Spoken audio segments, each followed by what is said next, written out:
So can we start? All right. So what are the goals of this lecture?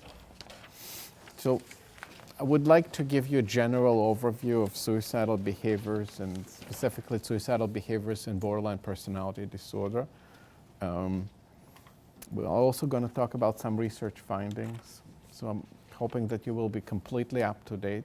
You will know exactly as much as I know after this hour, all the basic facts. Yeah, I'm going to try to speak up. Yeah, okay. And so thank you for letting me know. So that's exactly what needs to happen. Exactly. And I will also talk to you about treatments because today we have a lot of very good and effective treatments. So I'm hoping that one of the messages that you will take out of this presentation is that treatments are helpful. And that I will repeat this message multiple times because this is what we know, that treatments are very, very helpful in decreasing the risk of suicide. And of course, we will go over some guidelines for family members. What do you do if you have a significant, if you have a family member who is struggling with suicidality? What type of principles do you want to keep in mind? All right. So when we're talking about suicide or suicidal behaviors, we're actually talking about a range of different behaviors. It's really a continuum of different types of behaviors. And it's important to remember what different people mean by that. So one way to think about it is to think about a continuum. I'm on page number 3. Okay, if you want to follow this. And for the people that just joined us, I'm hoping that you still have some of the handouts left. Okay. So we have a continuum. So it really starts from a low risk, such as fleeting suicidal ideation, meaning people have occasional thoughts and they come and go, they don't have a lot of investment in those thoughts, and to what we call chronic suicide ideation, people chronically thinking about it, they're thinking relatively persistently about it, to more behavior-like activities, so suicide-like gestures, or diffuse and risky lifestyle. So people making risky decisions that potentially could put them at risk, okay? Or they make vague suicide plans, meaning it's a general plan, they don't think about the specifics. Or they could make a plan with specific ideas. This is what I'm going to do, this is how I'm going to do. Or they can even make low lethality suicide attempts, meaning suicide attempts that are not likely to lead to fatal outcome, either because of the means that are being used or because of the chances for being found or rescued. Okay? And then there is what we call high lethality or serious suicide attempts that are really, really concerning because those are the attempts that are more likely to result in death. And of course, we want to prevent as much as possible of all those behaviors, but primarily, all of us will be concerned with behavioral aspects, and especially with those high lethality suicide attempts. We all want to prevent them. And especially we want to prevent what we call completed suicide, which is on the other end of this continuum. So is that clear? Okay. So because it's a continuum, it doesn't mean that it's very easy to move along this continuum. I want to remind people, simply because somebody has thoughts about suicide, it doesn't mean that they can easily move along this continuum. You know, it's not exactly like a volume control. If you have like a, if you're trying to turn the volume up and down on your TV, sometimes it looks like, oh, just going to turn it up or down a few notches. It seems very easy. So this continuum may suggest that it's easy. It's actually not. It doesn't. It actually takes a lot of. There are a lot of processes essentially involved in essentially moving from just thoughts to some type of actions. The reason I'm saying that is it's quite common actually for people to report thoughts about suicide, and not all of them result in some type of a suicidal behaviors. In fact, majority of them are not resulting in suicidal behaviors. And we can talk more about it. Any questions so far? Am I speaking loud enough for people in the back of the room? Okay, I will do absolutely my best to do this. Okay. And yeah, and we have an agreement. If I don't speak loud enough, people are supposed to throw heavy objects in my direction. So okay, so okay. All right, so let's talk about some myths about suicidality. I mean, one reasons that I was interested in getting into this field of suicidality and borderline personality disorder is that I found a few years ago that there are a lot of myths, a lot of misconceptions about what it is and what it is not, and what helps and what doesn't help. And so I collected those myths over the years, and so now you know what those myths are. So one of them is that self-harm behaviors and suicidal behaviors are the same behaviors. So for example, people that cut themselves or burn themselves, a lot of times there is this misconception, it's the same thing as people who are trying to actually kill themselves and end their lives. And many times it's not the same thing. More often than not, they have completely different goals in mind, and people who are engaging in what we call non-lethal self-harm, they really have nothing to do with the suicidal intent. They're really not planning to kill themselves. And so that number two, and I kept hearing this a lot, really, until recently. Recently, I haven't heard it a lot. Suicidal behaviors and borderline personality disorder are all manipulative and not serious attempts to draw attention and manipulate others. And that was actually the reputation of suicidal behaviors and borderline personality disorder until maybe 15 years ago, and was very unfortunate because it was not true. And I kept talking about this in all my presentations, that this is a real misconception, that really is a disservice to this field, and it really perpetuates misunderstanding of the patient. Because in fact, a lot of attempts are very, very serious. And this idea that the behavior is manipulative is, it's not true in most of the cases. It could be, but it's also, in a lot of cases, it's not.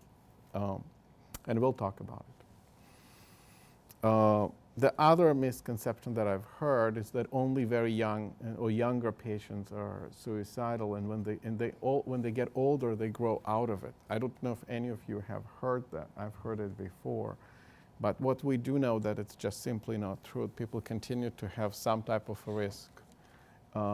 And the best thing to do is to build life worth living. Once people have life worth living, that's actually a very strong protective factor.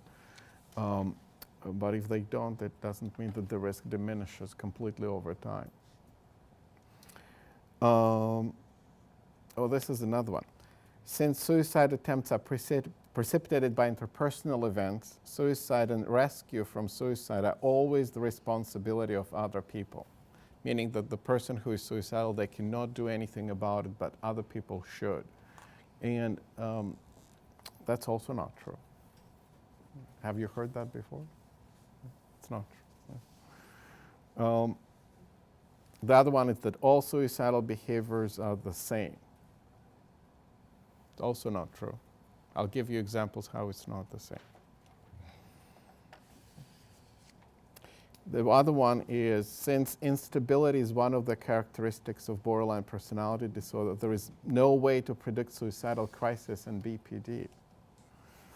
That's absolutely not true. It is possible to predict crisis. There is a way of doing that, and we as clinicians actually have ways of doing this. It's not perfect. Prediction of suicide really is not perfect. There's no scientific formula. People try to figure out this formula for many, many, many years, and there is no real formula, but clinicians can really say who is at high risk and who is at low risk. And we certainly have some ideas how to anticipate those type of crises in most of the patients with borderline personality disorder. All right, and now a couple of myths about intervention. The best thing to do is to completely ignore these attempts simply because, well, if they are manipulative, attention-seeking behaviors, you just ignore them. This is absolutely not true. That's not how we really treat it. The opposite one is, I also heard the opposite one. The best thing to do is to give a lot of attention to the behavior, and so until the person gives it up. Also doesn't work. Or the best thing to do is to hospitalize the patient. also doesn't work. It's not the case. Hospitalization could really help in acute crisis, but what we do know is that we're also trying to avoid hospitalizations because many times they don't really solve the problem. They could really contain very, very intense and acute crisis, but in the majority of the cases, it may not be necessary to do that. And the last one, suicidality and borderline personality disorder cannot be successfully treated.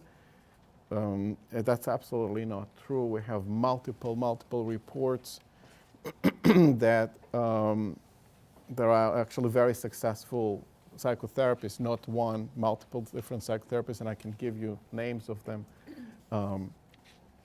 about how the suicidality can be treated. All right? Questions? So the first thing I wanted to tell you is that we really always have to make a distinction between what we call suicidal behaviors that really designed to, in one way or another, to end person's life. Even though most people are really ambivalent, they're really, a part of them wants to die and a part of them doesn't want to die. And then what we call deliberate self-harm or non-lethal self-injury, which really has to do with usually regulating emotions, and that has nothing to do with the intent of dying. And there is a lot of research that really separates those two behaviors like as two very, very different behaviors. So not each person that is engaging in, for example, repetitive cutting is really trying to kill themselves. That's really, really not what's going on. One thing I also wanted to talk about is the statistical part. I really give you a lot of statistics here. So what we do know is that in borderline personality disorder, a lot of people report at least history of attempting suicide. It's one of the characteristics of the disorder. It's one of the symptoms. And about up to 70% of people could report some history of attempts. And it's lifetime history, so it may not be recent, maybe many years ago, but there is something like that. And about 5% of people may, at some point, may kill themselves. So if you look at different studies, that's usually the finding that we find, about 5%. Literature reports usually 10%. So I usually go around and I correct this number. 10% is a very, very high number. It's not a correct number. The correct number is 5%. So if you hear about 10%, you can tell them that's not true. And so let's think about why there is such a strong connection with suicide. So there is an overlap between some of the characteristics of borderline personality disorder and what we call suicidal state, so meaning state of people when they're thinking about suicide. So you can see there is a table here that really summarizes this overlap. And so what we find is that there is a significant overlap in terms of intense emotional pain, usually very dysphoric emotional states, hopelessness, dissociative experiences, time perception, usually distorted time perception, and somewhat concrete thinking that it usually has a lot of different names. Sometimes we call it mentalization deficits or difficulty thinking about people and themselves in terms of deep psychological meaning, but it really overlaps in one way or another.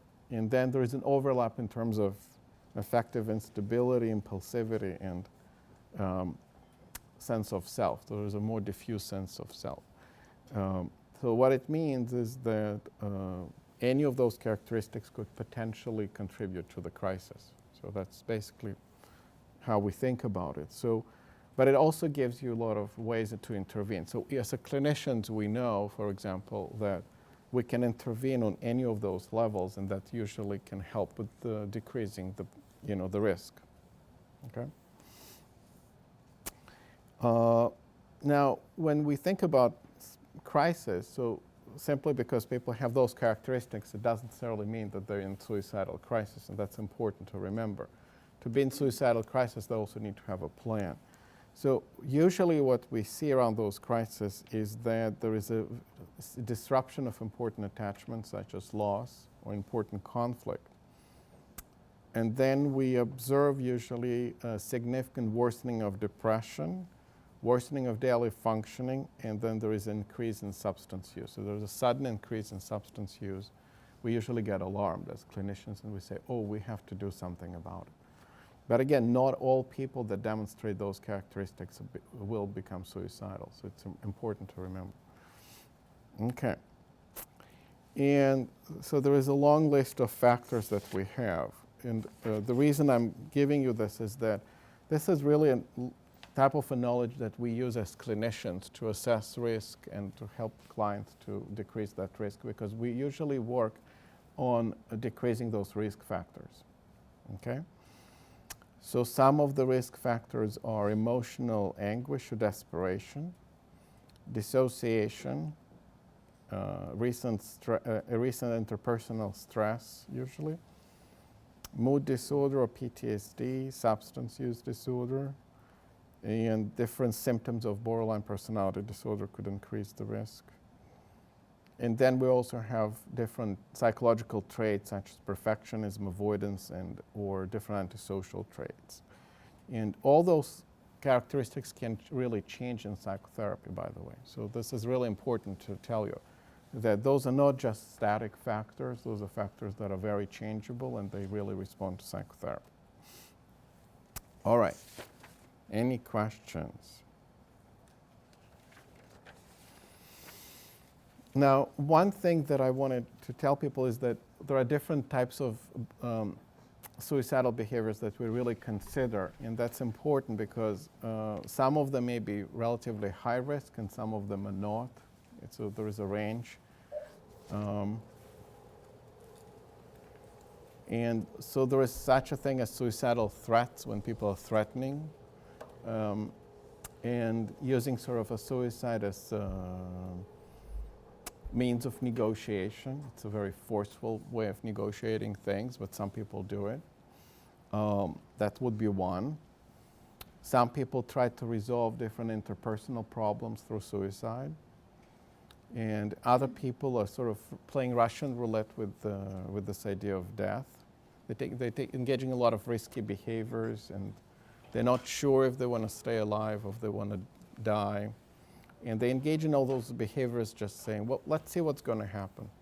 And sometimes it's more overt, and sometimes it's less. So there are different types of things that could happen.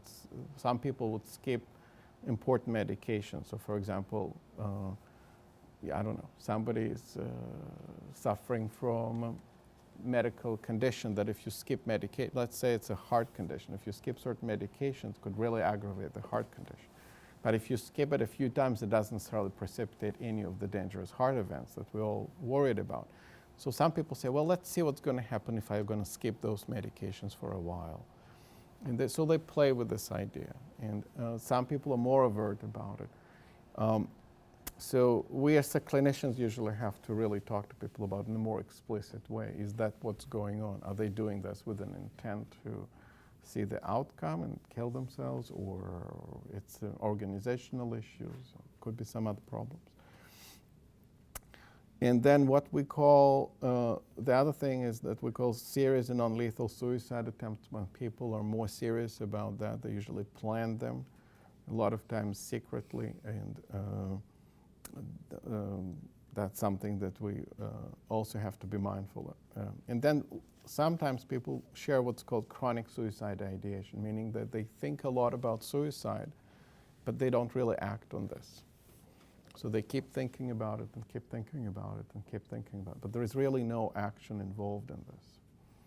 And many times people report that it gives them hope, it gives them sense of control, but they still don't act on this. So we usually look at this as something that we just have to assess on a continuous way not necessarily asking people to give it up right now, because if they don't act on this, there's no real risk in terms of that.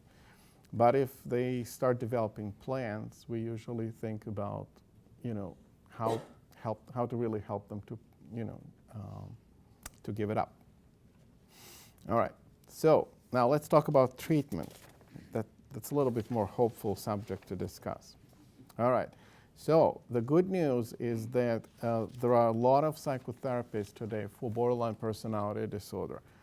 I think that I tried to review any type of psychotherapy at some point that was supported in research for borderline personality disorder. I think there are at least 15 different types, and most people don't even know about those 15 different types. It's all in the literature. But there are some types that are more well known and they're accessible, and a lot of them accessible here at McLean Hospital. And all of them demonstrate effectiveness not just for borderline personality, but for decreasing suicidality. I recently completed a meta-analysis, which is, meta-analysis, it's a technique that puts together a lot of studies, and then you can look what is the, general effect of psychotherapy. So what we found is that all psychotherapies really are effective in decreasing suicide risk in borderline patients. So it's a really, really important message. We did not find even one psychotherapy that did not decrease suicide risk, by the way. So, so that's an important message. So individual psychotherapies that are really important to talk about is the dialectical behavioral therapy. So it's a psychotherapy that I think most people know about. It's the most widely known psychotherapy for borderline personality disorder. It's also the most accessible psychotherapy. It's a behavioral form of therapy that really teaches a lot of skills that improve emotional regulation, interpersonal effectiveness, and distress tolerance, and also teaches a lot of mindfulness. It's a very, very effective psychotherapy. A lot of studies that supported effectiveness, and essentially a lot of studies also supported that DBT is associated with improvement in suicide risk. People just really make much less suicide attempts. So it's a very important message. But that's not the only psychotherapy that's available. We also have what we call mentalization-based psychotherapy. So in that therapy, we usually teach people skills of understanding themselves and other people. So it sort of teaches people to think about themselves and others in a more meaningful way. And that's a very important skill to have, especially because a lot of the distress that borderline patients experience is caused by perceived intentions of others. That's a really, really important subject. And knowing how to think about this in a more flexible way, it's a really big subject of that therapy. And that's another effective therapy, also associated with decrease of suicidality.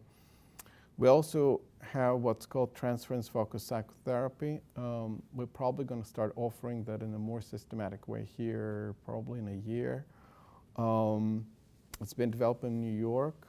The idea is to really helping people develop more integrated sense of themselves and others, and really decrease polarized thinking. So you really teach people how to think in a gray zone about people, because 90% of life is happening in a gray area. It's really not black and white. It doesn't have to be black and white.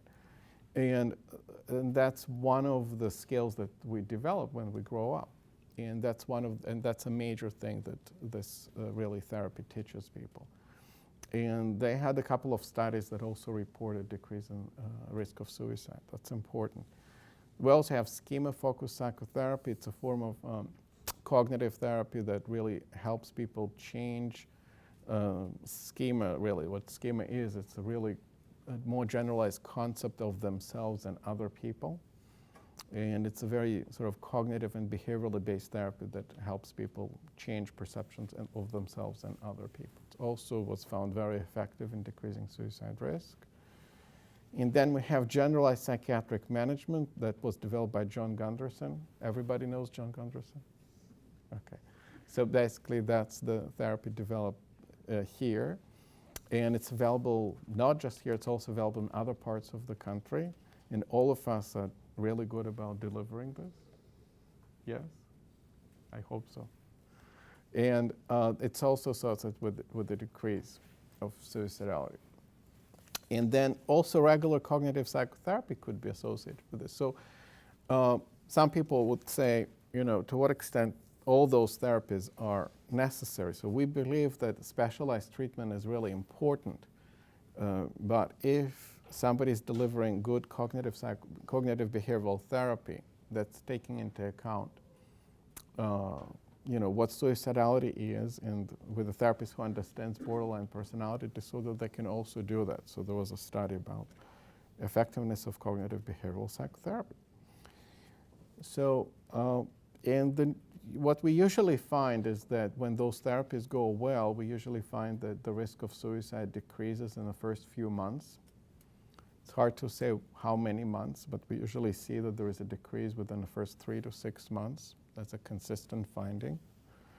And usually when people complete the course of treatment that could last a variety of periods of time, the gains of treatment usually persist after that. So that's an important thing. So it's basically durable change, which is really, really great news, meaning that people become less suicidal. And it continues. So even after treatment, they continue to demonstrate less risk. It's a very good message, I think. We didn't know this probably 10 years ago. I mean, I think we knew that as clinicians, we did not have research to back us up. So are you interested to find out why those psychotherapies are so effective? Because you have a variety of different treatments that come from all different types of traditions. And are you curious to find out why they're all effective? All right. So it seems like a lot of those psychotherapies, in fact, do a lot of things in a very similar way. Okay? Even though they come from different traditions, it seems like good clinicians just intuitively know what to do, and they just know how to do the right thing in treatment. So that's a good message. So what happens is that even though those treatments come from very different traditions, they basically recommend the same good treatment principles. And this is what they usually recommend. They usually recommend to have an agreed upon plan to manage suicide impulses, so meaning that therapist and patient work together and they develop a plan how to manage different crises. And the patient is usually expected to take a proactive role in management of those crises. Okay, so they have a role, they know what to do, what skills to use or what numbers to call, but they're expected to do that, or they basically train to do that. Another thing is that therapists pay a lot of attention to emotional experience of suicidal patients. I mean, the largest part of suicidal crisis is experience of intense emotional affect, and that's why good therapists usually pay a lot of attention to emotional experiences.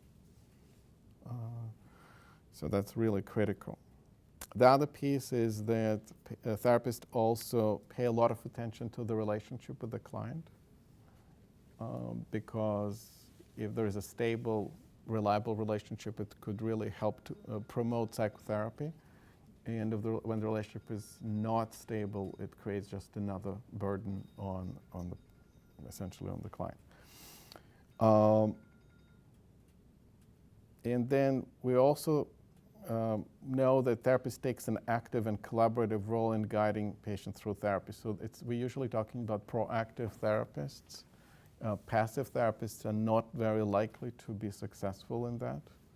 And we know from just knowing a lot of people that work with borderline clients is that they're usually quite proactive. They're not passive people that sit back and just wait that something is going to happen. So, all right.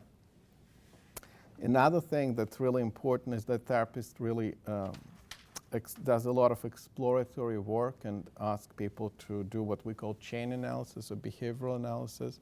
They ask people really to work very hard to understand how different life events, but also their thoughts and feelings contribute to feeling suicidal. Because this understanding is actually very important. It gives like a map to people so they know how to intervene. And that's important. And another thing is that therapist usually takes an active role in confronting different destructive patterns of behavior and thinking and teaches constructive ones. And all different type of therapists do it in a very different way, but they all do it. So that's a very, very important component to this. So that's basically what we do as therapists. That's kind of like how we work. I mean, it was not a big surprise. So when we found it in a research study, it was actually not very surprising to find that those treatments overlap in this way, because all those principles, they really make sense. You could ask, how is that different from just very good psychotherapy? Because all of us would like to have a psychotherapist like this. And I think it's probably a good recipe for just good psychotherapy. But I think in particular it helps with, with containing suicidal crisis. So, okay. Any questions? All right. So one thing that I wanted to share is just an example of suicide coping plan. And so one way that we help people, deal with thoughts and about suicide, but also suicidal feelings, is develop a suicide coping plan or crisis plan or coping plan. Different people call it differently. And also, there are some recent studies that show that, developing a plan like that in itself is already helpful in decreasing risk of suicide. So when people have a plan like this, it's actually very helpful. Okay? So we are on page 6. And usually what we do, we just ask people to have almost like an index card. And now when a lot of people use their phones for that, I think that's the best contribution to our field, is to have an iPhone, because I don't know anybody who's not on iPhone right now. So that means that you can put your crisis plan on iPhone. This is brilliant. I didn't know this. When I started training here, I didn't know that it's possible to do, because I had a flip phone. I didn't have it. And today, when I'm talking about flip phones, people think that I'm very old. Well, so the issue with this is that we want to make this, plan very accessible. And that's very, very important. Because, the issue is that when people are in crisis, they don't think. Nobody can think straight, because there was an imaging study about it. When people are in crisis, the prefrontal cortex doesn't really function. There is no blood supply to prefrontal cortex. Can you imagine this? That means everything I was planning and thinking is just not online anymore. So I'm telling people, you really can't rely on your memory in that process. So you cannot rely that you will just come up with this solution. You have to write it down. So writing things down is a great idea. So we usually start with just defining what it means. So for example, when I'm in pain or desperate and think intensely about suicide, I will take the following steps. All right. Then step 1. And this is just an example, I have to say. I totally made it up, but a lot of people find those activities helpful. I will try to soothe myself by means of warm bath, deep and slow breathing, grounding, such as focusing on my senses instead of my thoughts or feelings, or playing with my dog. It was written for a dog person, not for a cat person. Step number 2. So it goes in steps. So people usually do step number 1. They have choices. They don't feel forced to follow one activity or another. It could be different things.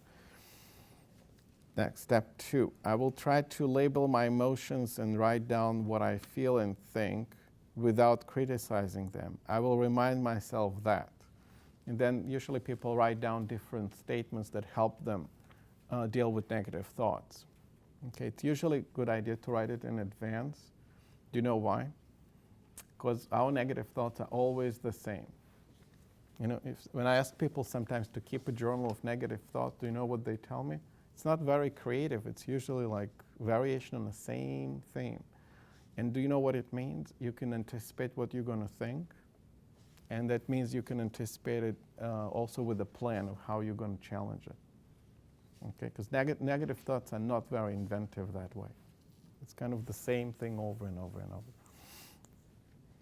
I found that on average people have 5 different types of negative thoughts. That's usually the number. So for example, however terrible I feel now, the feeling of pain will end or diminish considerably. I mean, this is actually a fact, that no matter how intense the pain is, it will always end. But a lot of times we forget about it, okay? Because when the emotional pain is very, very intense, we think it's going to last forever. I mean, and I mentioned earlier that there is this concept of time distortion. People literally think that the present moment will never end. That's not a thought, that's an experience, and that's part of what people experience in that moment. So reminding that actually it's a distorted perception and that in reality it will end and the pain will end is a very, very powerful thing, okay? Another one could also be, I could tolerate other instances of strong pain in the past, and I can do it now as well. So sometimes it gives people hope that, you know, if I was able to tolerate some really, really painful moments, maybe I can do it again. Or could be another one. Making any decision when I feel urgency to act is not a smart way of making decisions, and I will wait till I feel calmer. So it's a reminder that, you know, sometimes sense of urgency is not an emergency. You know, you can feel that you have to do something, but it doesn't mean that you really have to. I mean, you know, in DBT we talk about emotional mind, when your emotions are trying to run the show. So the emotions will say, you have to do something right now. That's called sense of urgency. But it doesn't mean you have to. You can make a different decision. And that's a reminder about it. Those are just some of the examples. And now, step number 3. I will try to challenge my negative thoughts by means of A, writing my thoughts down, finding more rational thoughts. So sometimes people can do it. When people feel a little bit calmer, sometimes they can actually challenge negative thoughts. If they can't, they can write down some of the typical challenges that helped them in the past. So the more prepared people come into crisis, actually the more effective they are. Step 4. I will remind myself of the following positive events I wouldn't like to lose or forget.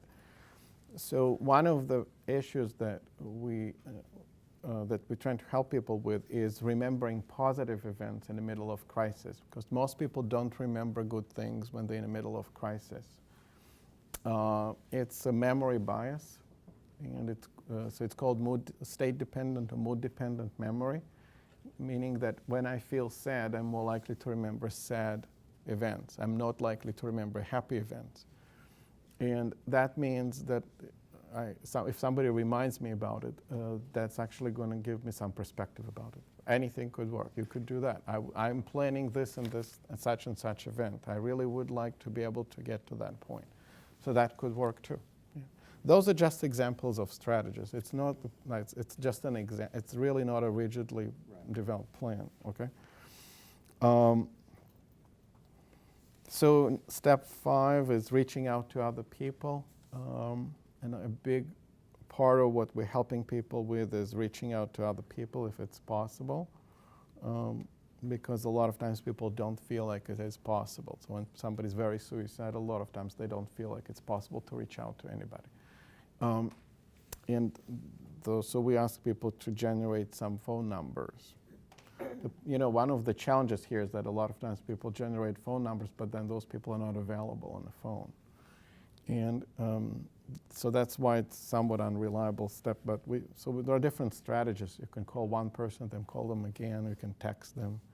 Texting was the best invention ever. I mean, it's literally. I found that people text like in the middle of the night if they're asleep. I mean, I don't know how it happens. Always available. But it's a tricky one because I'm asking people not to rely completely on this, because a lot of times people are not available because, for example, they're like in the area of bad reception. For example, I find an interesting concept on Thursday nights. It's only on Thursday nights. There is no reception in my office at McLean, and so when I leave, like in the afternoon, there's no reception. So I get no messages. So when I leave McLean campus, I suddenly have 20 messages waiting for me. So that means that I was not accessible. And I always tell people, sometimes people in a bad reception area, if they don't call you back, you can't take it personally. What if they couldn't? And then there is step number 6, calling a therapist. So calling a therapist is really not the first thing we advise people to do. It's really one of the steps, but people usually do it only if other steps didn't work. And usually when people call me, I usually ask them, how the previous step worked, and if they didn't, we usually quickly brainstorm about something, that they can do instead. And usually, either I ask them to try it and call me back in a couple of hours, and many times they don't even call because it already worked and they don't need to do it. So many times that's what usually happens on the phone. So discussion on the phone with the therapist is usually quite a brief discussion, because the idea is to help people become more independent and self-reliant in management of those crises. And if it's not helpful, people go to emergency room. So that's important. So that's a generic plan. There could be modifications of this plan depending on what individual people need. Not everybody will be advised to go to emergency room. Not everybody will be advised to, for example, call other people. Sometimes we make modifications based on what we think is important. So this is just an example. All right. And now, management of suicidality by families. Number 7. So management should not be really, I don't know if management is a good word here, because what I'm going to ask you to do is don't try to manage suicidality of a family member. It's a really important issue because you're not trained, and because you may not be in the best position of being in that role. And the best thing to do is, well, there are a number of things that you can do. One of them is really the person has to be in charge of doing this. If you're in doubt, it's probably the best thing to contact the therapist.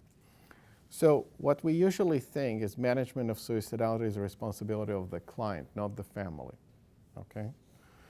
And that means that hopefully there is a clear plan developed with the client regarding steps to address this behavior. So basically, kind of a plan that I went over right now, okay? And sometimes family members are part of that plan, and sometimes they're not. If they are, it's probably a good idea for them to know that in advance. And if they're not, it's also probably a good idea for them to know that as well, okay?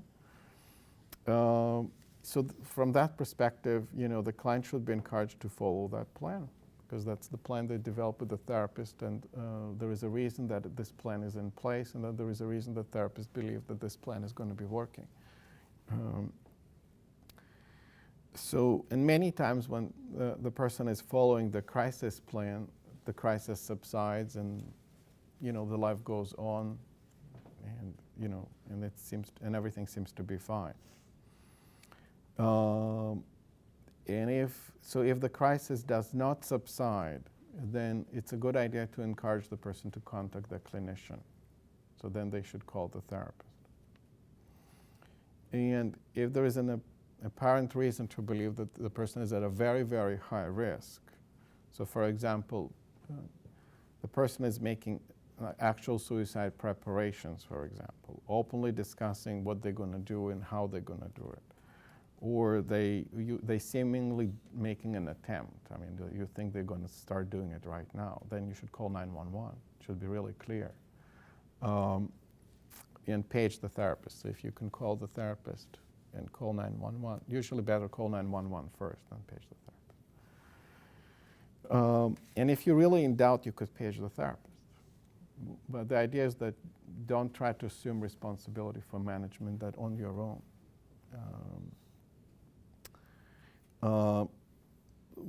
So along the way, there are a couple of do's and don'ts that are just helpful to keep in mind. It's really not sort of black and white, but it's really keep in mind that those are sort of helpful principles.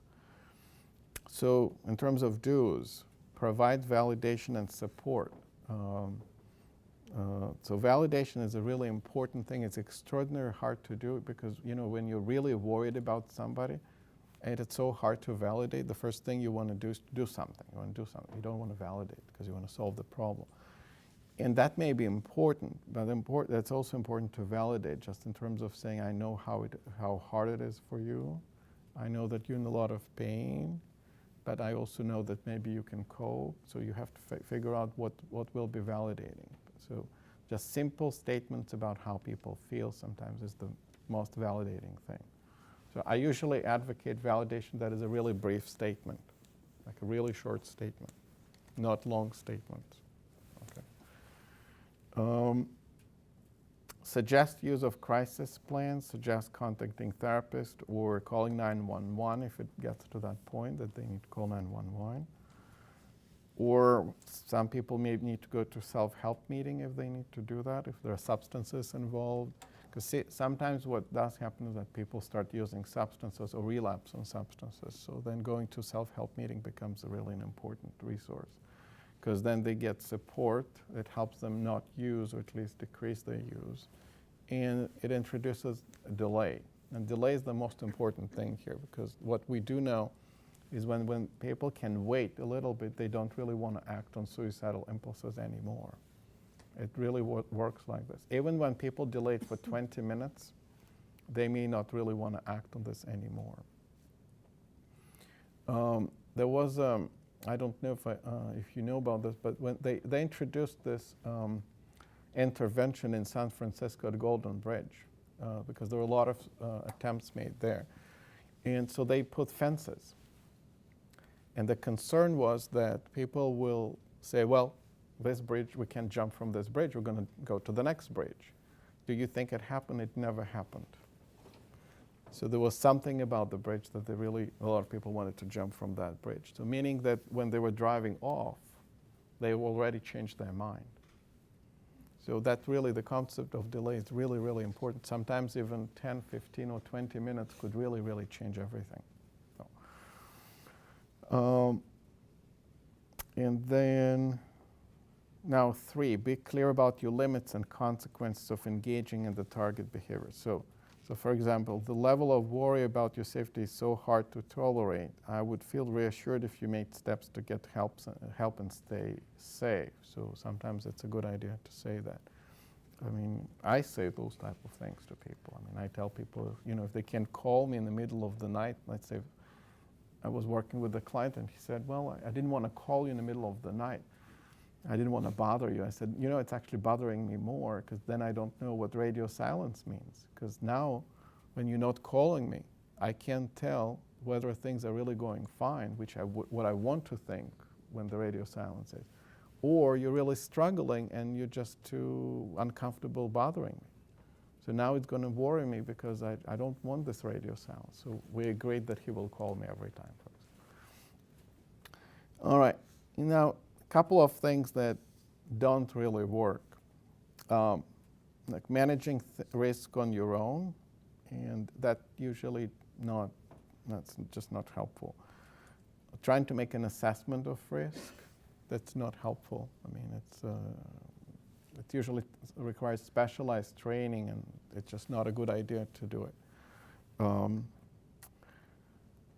Suggesting coping skills beyond those indicated in the crisis plan. I mean, it gets very tricky because you may not know what works and what doesn't. Or invalidation,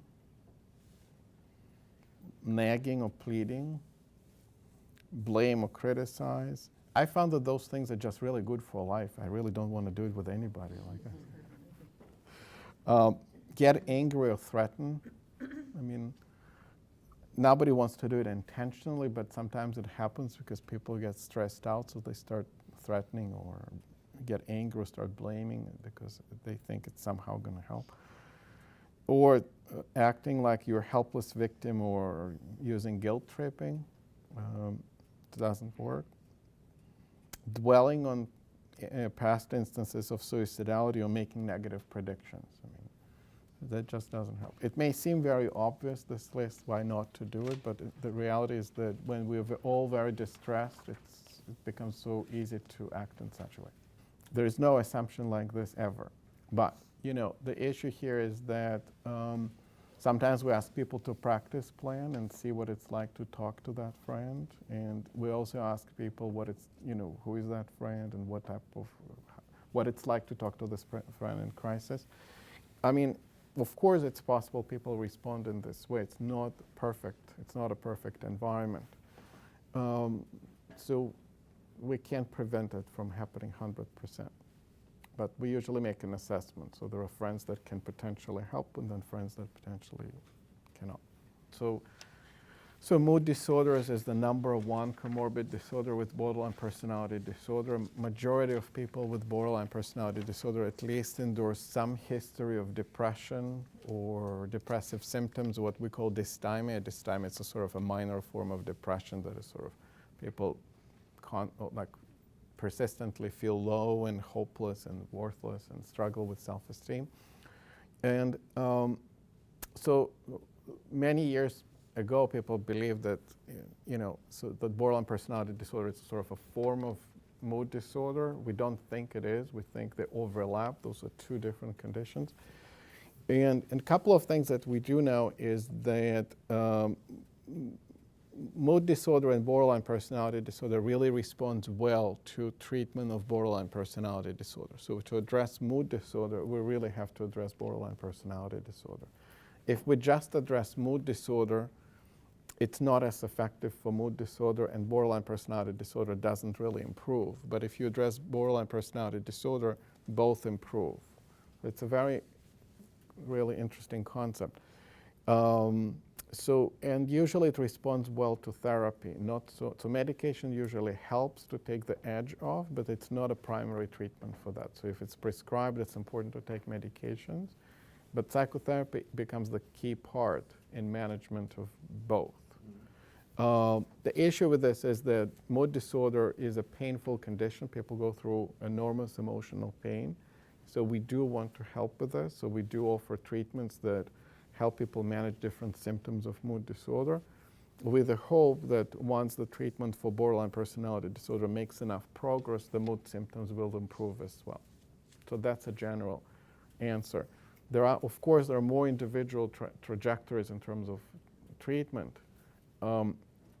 And then we can introduce some other modalities then, but that's the most common scenario at least. So mood disorder, because it improves usually as the borderline personality disorder improves, it's usually one of the conditions that improves relatively early in course of treatment. In terms of how much it's affecting suicide risk, so some of the suicide risk may be part of the depressive disorder, and sometimes it may be part of the borderline personality disorder, which means that it's not really, some people may be suicidal without having mood disorder, okay? Was an interesting concept a few years ago. If you would say it, a lot of people would say it's not possible to be suicidal without mood disorder. Well, it's not true. It is quite possible. So I don't know if it changes a lot in terms of management because individual suicidality could be quite different depending on the personal story. I think we manage it in a quite similar way, except that we're going to pay a lot of attention to management of depressive symptoms. So I will even say that probably all suicide attempts are accompanied by some type of dissociation. I don't know if it's a full-blown dissociative state. I mean, I would think that dissociative state is something that, people don't have recollection of, or they have partial recollection of. The reality is that there is a strong association between suicidal risk and dissociation. And clinically, we know that when people are suicidal, they usually report some dissociative symptoms. Now, dissociative symptoms, it's also a spectrum. So, there are a lot of things that happen on that spectrum. So dissociation could look like, mostly commonly, we know things like, feeling of derealization. I feel that things around me happening in the movie. It's not really happening. Or I feel like I'm watching myself from outside, out-of-body experiences. It's a depersonalization. Or memory problems. So and sometimes people selectively forget a lot of things, okay? or when they feel, when they're lost in daydreaming. Daydreaming is another form of dissociation. It could be quite helpful, I have to say. So those type of things quite happen. Or people feel they're not in touch with their body. Like, I'm here, but I'm really not feeling, my body's completely numb. So a lot of different forms of this. Dissociation also could be a helpful thing. By the way, I'm sure that many of you, when you were driving here, you probably were listening to radio, maybe talking on the phone. Or maybe it's not legal to talk on the phone. Don't tell me this. So do you know that to do this, you need to dissociate? Because while you're driving and talking on the phone, you're doing two things at the same time. That's a form of dissociation. So that's actually a helpful dissociation. And we do it all the time. So a lot of automatic activities are dissociative activities. How many people in this room remember brushing your teeth in the morning? I don't remember ever. And do you know why I don't remember? Because I do it in a semi-dissociative state. It's an automatic activity. I don't need to remember it. So dissociation could be helpful too. So the issue with suicide and dissociation is that it's also a defense against very powerful negative emotions. So if I'm in the midst of emotional crisis, I'm going to use all different defenses to protect myself because it's very painful. And dissociation is a very powerful way to just say, I don't want to feel it anymore. And so it could look very differently. So what I usually find is that if I ask a lot of questions, I always find some type of a signs of dissociation. Okay? And for some people, just more extreme, and for some people, less extreme. So I don't know if it fully answers your question, but I think some people could be in a fully dissociative state that they don't quite remember it. But I think you can find certain signs of dissociation in a lot of cases. I would say all, but some people probably will disagree with this. Any other questions? So if I understand it correctly, are you saying that would it be a good idea for one person with borderline personality disorder to help another person with borderline personality disorder? And you know, my answer will be very simple. It depends. The issue here is this. If it's triggering for another person, it may not be a great idea. But it also could be a very informative experience because a person could say, well, I actually know what it's like to be in that state. So, or this has happened to me, and look what I've done with this, and this is how it could be helped. So, you know, the first rule of software programming, you know, it's called, if it's working, don't fix it, but if it's not working, you have to do something completely different here. So the idea is, if it's working, then it's great. If it's not, it's not. You have to be mindful of two people triggering each other. Sometimes it's very subtle, and that's something to be mindful of. But it also could be a powerful experience for both people. So, yeah, I agree with this. I also think it should be a collaborative process. I don't know what was your experience. The idea is to plan, to fill it out collaboratively with the person, with the clinician. And the idea is that if the more they know you, the better, but it's actually not necessary. It could be done within 1 or 2 sessions, really. But the idea is a collaborative process. So if you're filling it out on your own, that's nice, but you may need assistance from a clinician to really help you challenge it. Because if you're saying all those negative distortions are true, that's not the purpose. The purpose is to help you really say why they're not. Right. Yeah. Okay. So it has to be a collaborative process. You're not on your own. So they gave it to you, that means that was not collaboratively done with you. So I wouldn't do it like this. Yeah, I would suggest sitting down with you and having a dialogue about what's happening with you in that state and what usually helps you and what are the challenges, and working really collaboratively on resolving those challenges. That would be my suggestion.